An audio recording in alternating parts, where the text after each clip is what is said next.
ఇంకొంచెం క్లియర్గా ఒక విషయం అడుగుదాం అనుకుంటున్నాను. మీ పైన ఒక 30 కేసులు ఉన్నాయని నిన్న నేను. ఇంతకీ 30 కేసులు మీ పైన ఎందుకు పడ్డాయి?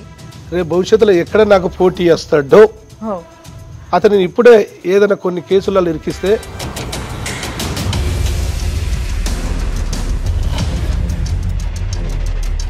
కావాల్సి ఉండి అరిగించుకోలేక జీర్ణించుకోలేక ఇబ్బందులు పెట్టాలని నన్ను నానా అవస్థలు పెట్టి 72 రోజులు జైలు నుంచి నా భార్య పిల్లలకు దూరం చేసిన దుర్మార్గుడని.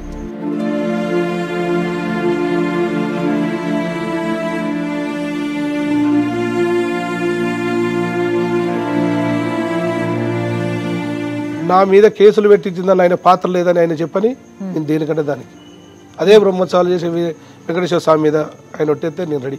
కేసుల విషయం చెప్తే మీరు అదే ఒక్కొక్క కేసు ఎట్టుంటదంటే అసలు ఆ వ్యక్తి ఎవరో నాకు తెలియదు.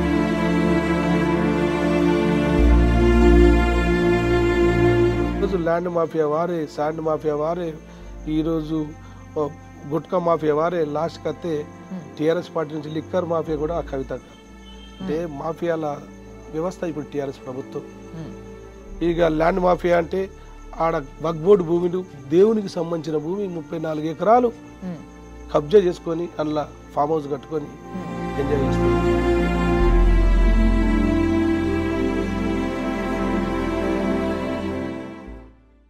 ఇంకొంచెం క్లియర్గా ఒక విషయం అడుగుదాం అనుకుంటున్నాను. మీ పైన ఒక 30 కేసులు ఉన్నాయని నిన్న నేను. 30 కేసుల ముచ్చట మీ గురించి దగ్గరుండి చూసిన వాళ్ళు, మీ గురించి బాగా తెలిసిన వాళ్ళు అయితే అన్న మీద బలవంతంగా పెట్టారు కొన్ని, లేదు అన్న కొన్ని చేసిండట, మరి ఏవో ఉన్నాయి కేసులు మొత్తం మీద, అవి ఏంటివో తెలియదని కేసులు ఉన్నాయంటే కొంచెం నెగిటివ్గా చూసేటోళ్ళు కొందరు. సో ఇట్లా రకరకాల జనాలు ఉంటారు. ఇంతకీ 30 కేసులు మీ పైన ఎందుకు పడ్డాయి? అసలు ఎవరన్నా కావాలని బలవంతం చేసినాయా, మిమ్మల్ని ఇరికిచ్చినాయా, అసలు ఏంది ఇదంతా? ఎందుకు ఈ లొల్లి మనకి? అయితే వాస్తవంగా నేను అంచెలంచెలుగా ఎదుగుతున్న సందర్భంలో మా భార్య జెడ్పీటీసీ గెలిచింది, నేను సర్పంచ్గా ఉన్నా. ఉత్సాహంతో మంచి ఆలోచనలతోటి నేను పబ్లిక్ వెళ్ళిపోతున్న తరుణంలో స్థానిక ఇక్కడ ఉన్న వ్యక్తి ఎమ్మెల్యే ఇప్పుడు మంత్రివారిలు నోర్చుకోలేక ఈయన ఎదుగుతాడు సేమ్ సామాజిక వర్గం మున్నూరు కాపు అని ఒక ఆలోచనతో రేపు భవిష్యత్తులో ఎక్కడ నాకు పోటీ చేస్తాడో అతను ఇప్పుడే ఏదైనా కొన్ని కేసులలో ఇరికిస్తే ఒకవేళ ఆయన వేరే పార్టీకి అయినా రిసీవ్ చేసుకోరు, నా పార్టీలో ఉంటే నా దగ్గరనే ఉండాల్సిందే అనే ఒక దురాలోచనతోటి లేనిపోని కేసులు కల్పితంగా 25 నుంచి 30 కేసులు ఒకటే మాసము. వినండి, 20 సంవత్సరాల నుంచి లేని కేసులు ఒక మాసం నుంచి 2 మాసంలల్లా 30 కేసులు ఎలా అయితే ఒక్కటే మీరు నిర్ణయం తీసుకోవాలి. 22 ఏళ్ళ నుంచి సర్వీస్ చేస్తున్న ప్రజలకు 20 ఏళ్ళ నుంచి చేస్తున్నా ఏకదాటిగా 20 కేసులు అయినాయంటే ఎలా నమ్ముతారు ప్రజలు అనేది ఒకటి. మళ్ళీ అతను చేసింది ఏంటంటే ఖచ్చితంగా ఇతను ఒక బ్లాక్మెయిల్ చేసి కొన్ని కేసులు పెట్టి ఇబ్బందులు పాలు చేసి ఏదో ఒక రోజు నీకు పీడీ యాక్ట్ పెడతా అన్నప్పుడల్లా సపరేట్గా ఉంటాడు, ఉరుకులాడాడు, రేపు ఏడున్నా కానీ నేను చెప్పినట్టు వింటాడు అనే ఒక భావనతోటి కావాల్సి ఉండి అరిగించుకోలేక జీర్ణించుకోలేక ఇబ్బందులు పెట్టాలని నన్ను నానా అవస్థలు పెట్టి 72 రోజులు జైలు నుంచి నా భార్య పిల్లలకు దూరం చేసిన దుర్మార్గుడని. అంటే ఈ రోజు ఆ మూల్యం చెల్లించడానికి సిద్ధంగా ఉన్నాడు, చెల్లించాల్సిందే. నేను ఈ రోజు ఆయన బ్రహ్మోత్సవాలని కార్యక్రమాలు చేస్తూ ఉంటాడు, నా మీద కేసులు పెట్టించిందని ఆయన పాత్ర లేదని ఆయన చెప్పని నేను దేనికంటే దానికి అదే బ్రహ్మోత్సవాలు చేసే వెంకటేశ్వర స్వామి మీద ఆయన ఒట్టేస్తే నేను రెడీ. చేపించిన విధానం ఉన్న వ్యక్తి మరియు పార్టీ నన్ను అనవసరంగా ఇబ్బందులు పాలు చేశారు. అయినా పాప నా కర్మ ఒక రోజు అవుతుంది, ఈరోజు దానికి వాళ్ళు మూల్యం చెల్లించడానికి సిద్ధంగా ఉన్నారు. అంటే పార్టీ కూడా అంటున్నారంటే ఇంతకుముందు మీరు బీఆర్ఎస్లో ఉండే రైట్, సో మరి పార్టీతోని మీకు ఏంది ఇంకెవరితోనన్నా ఏమైనా ఉన్నాయా మీకు? వాళ్ళు ఇప్పుడు పార్టీ అంటే అదే పార్టీలో నేనున్నా, నన్ను తీసుకెళ్ళారు 2001 నుంచి జెండా పట్టుకొని కాంగ్రెస్ జెండా, 2018లో వాళ్ళ అవసరాల కోసం నన్ను తీసుకెళ్ళడం జరిగింది. దాని తర్వాత ఆయన గెలిచిన తర్వాత నేను సర్పంచ్గా చేస్తే మళ్ళీ అపోజిట్ తిరిగింది, నాకు నన్ను ఓడగొట్టాలని ప్లాన్ చేసిండు ఆయన ఎన్నిసార్లు ప్రయత్నం చేసినా నేను గెలుచుకుంటే వచ్చిన. ఇక ఆయనకు మింగుడు వల్లే ఎట్టి పరిస్థితుల్లో సేమ్ ఉన్నారు కాపు రేపటి భవిష్యత్తులో నాకు ఆపోజిట్ వస్తాడు, వచ్చే రాకెందుకు చూడాలి, ఇప్పుడే ఒత్తి పెడితే బాగుంటుందని ఒక ఆలోచన. ఈ ఏం చేయాలని ఒక టీఆర్ఎస్ పార్టీని కలుపుకొని ఎవరో కాంగ్రెస్ వాళ్ళు బీజేపీ వాళ్ళు నన్ను మీద కేసులు పెట్టలే, ఉన్నింటనే రూమ్ లేచి వాళ్ళే కొట్టినట్టు అయిపోయింది. ఆ ప్రకారంగా చేసినాక చూసిన ఒక నెలలో 30 కేసులు 25 కేసులు అవడం ఏంటని ఒక ఆలోచన అందరికి వచ్చింది.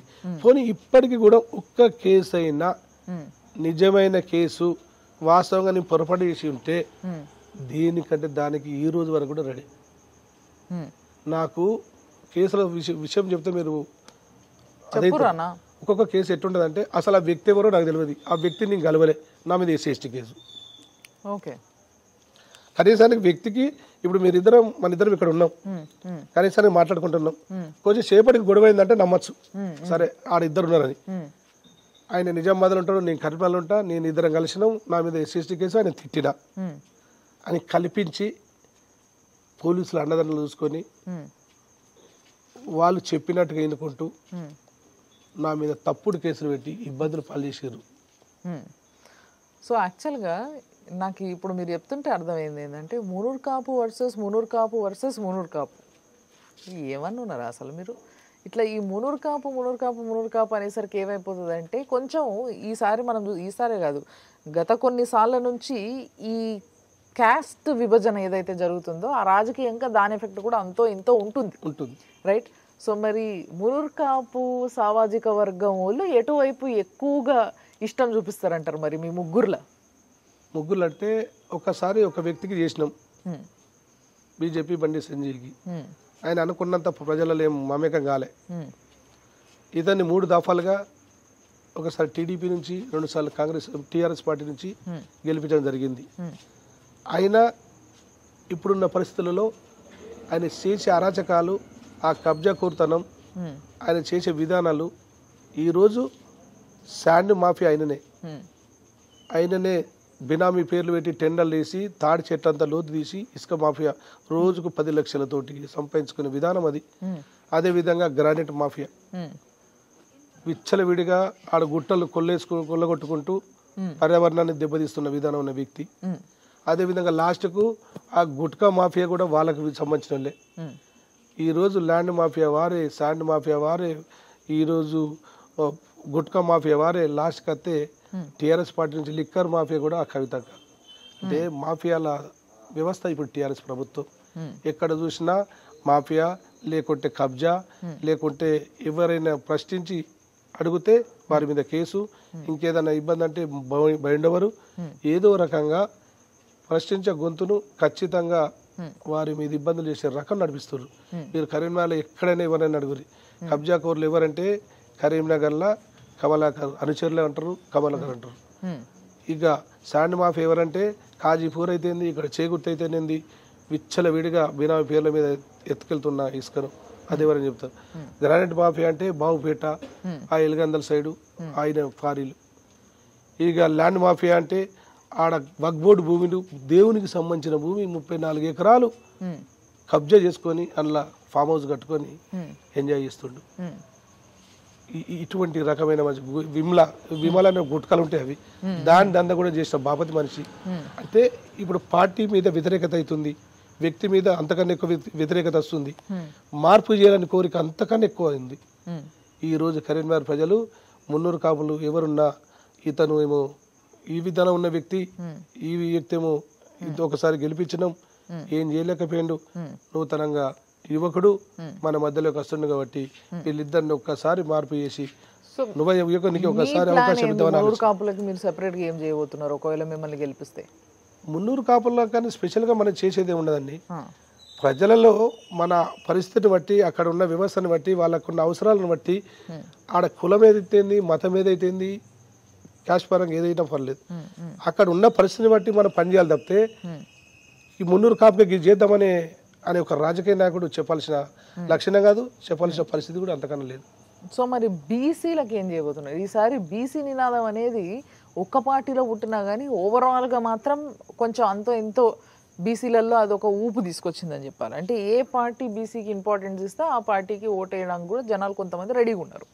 సో ఈ విధమైన పోటీ కూడా నడుస్తుంది. ఇక్కడనేమో ముగ్గురు బీసీలేనా, కాబట్టి పర్టికులర్ ఒక పార్టీ నినాదం ఎత్తుకున్నా కానీ ఆ పార్టీ మీద ఎఫెక్ట్ చూపించదు ఇట్లాంటి సమయంలో, ఎందుకంటే ముగ్గురు బీసీలు కాబట్టి. సో బీసీలకి అండ్ మీరు ఇందాక అన్నారు మైనారిటీలకి మీరు చేసిన మంచి ఏంది అనేది, ఇక్కడ బీసీలు కూడా చాలా ఎక్కువ సంఖ్యలో ఉన్నారు. మరి బీసీలకి ఎలాంటి అవసరాలు ఉన్నాయి, ఏం చేస్తే బాగుంటుంది? బీసీ గురించి నేను చెప్పాలనుకుంటే బీసీ సప్లైలు ఉంటాయి, బీసీలకు లోన్లు ఉంటాయి. ఇప్పటికి ఇంతకుముందు ఆ లోన్లు ఉన్నాయి కాస్త నిర్వీర్యం చేసిర్రు, దాన్ని సక్రమైన పద్ధతిలో వాడలే. ప్రతి అంటే బీద బడుగు బలైన వర్గాల బీసీ ప్రజలకు వాటికి సంబంధించిన బీసీ సప్లైలు అన్నీ ఉంటాయి. ఆ సప్లై ప్రకారంగా వారికి ఏదైతే అవసరాలు ఉన్నాయి, ఆ వ్యక్తి ఏదైతే చేస్తే రేపు భవిష్యత్తులో ఉపాధి పొందుతాడు, వారికి సంబంధించిన ఉపాధి పొందడానికి మనం ఏం చేస్తే బాగుంటుందని దానికి అప్పుడున్న పరిస్థితిని బట్టి అక్కడ ఉన్న సందర్భాన్ని బట్టి ఆ బీసీకి కొంచెం పెద్దపీట వేసి అందరినీ ఆదుకోవాల్సిన ఆలోచన మా దగ్గర ఉంది. మరి ఇప్పుడు ఉన్న సిట్టింగ్ ఎమ్మెల్యే బీసీ మినిస్టర్ కదా, ఆయన కూడా ఏం పనికిరాదంటారా? ఆయన బీసీ మంత్రివర్యులు ఈరోజు బీసీలకు ఎంతమందికి లోన్లు ఇచ్చారో మీరు ఎప్పుడన్నా తరసపడ్డప్పుడు మీరు ఒకసారి అడగండి. బీసీ లోన్ అని పేరు పెట్టిండు, కానీ ఇచ్చింది నియోజకవర్గం మొత్తంలో కలిపితే ఒక 200 ఇచ్చినండు, 200 నుంచి 300 ఇచ్చినట్టున్నాడు బహుశా. అది ఎవరికి ఇచ్చారంటే ఆయన దగ్గర ఉన్న అనుచరులకు, లేకుంటే ఇంకేమైనా ఆయన దగ్గర ఉన్న సంకరాగిరులకు వాళ్ళకి ఇచ్చిన తప్పితే సరి అయిన బీసీ, అక్కడ ఇబ్బందులు ఉన్న ఈ బీసీకి, సమస్యలు ఉన్న బీసీకి ఎక్కడ కూడా ఆదరించి ఆయన హక్కును చేర్చుకొని ఆయనకు బెనిఫిట్ ఆ లాభం చెందే విధంగా చేయలే.